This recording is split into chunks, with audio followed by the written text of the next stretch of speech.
Welcome back. A recent survey reveals that a growing number of parents aren't prepared to pay for college, and the rising cost of college may force many to take out unplanned loans. Here with some simple steps to help you be ready and college ready for business. That was our money expert, Derek Kinney here.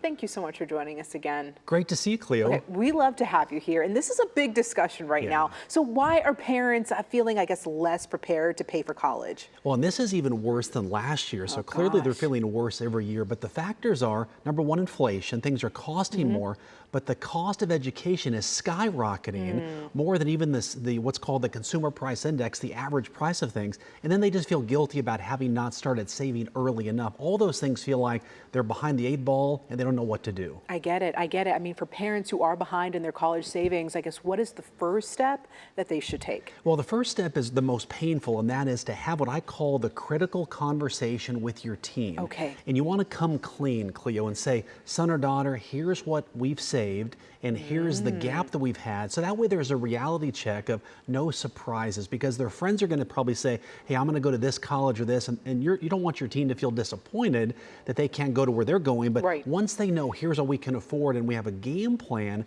it makes it a lot easier. But also it incentivizes your teen to then do some things, make better grades, get some scholarships, and so forth. I wish I got that advice. Hey, the next step is to pay for college and maybe have a college matchmaker. How do you do that? Yeah, so this is a name I came up with. And basically you think about, most people think, I want to send my kid to Stanford or Harvard or UT, all these great schools, A&M, which are fine.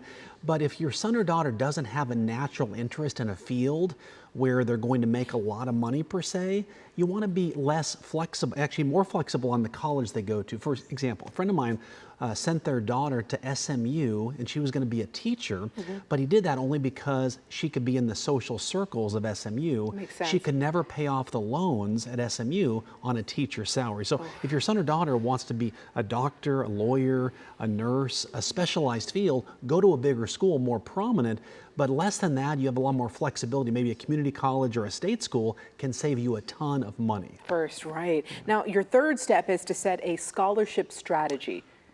Yeah, so now what we want to do is, once you've talked with your teen and said, here's how much we've saved, or here's the lack of what we've saved, and you've identified what some interests they've got and maybe some colleges, now you can get laser focused on what would be some scholarships. Because let's say it's a more of a no-name college, or it's a college that specializes in what they want to do. Those colleges want to attract high-quality people.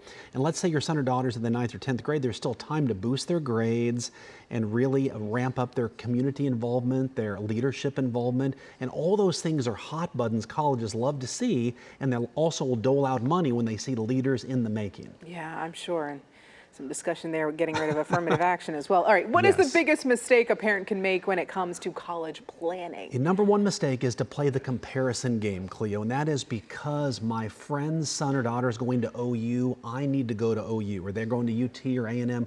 You want to make sure your college fits your teen, and most importantly, it fits your budget.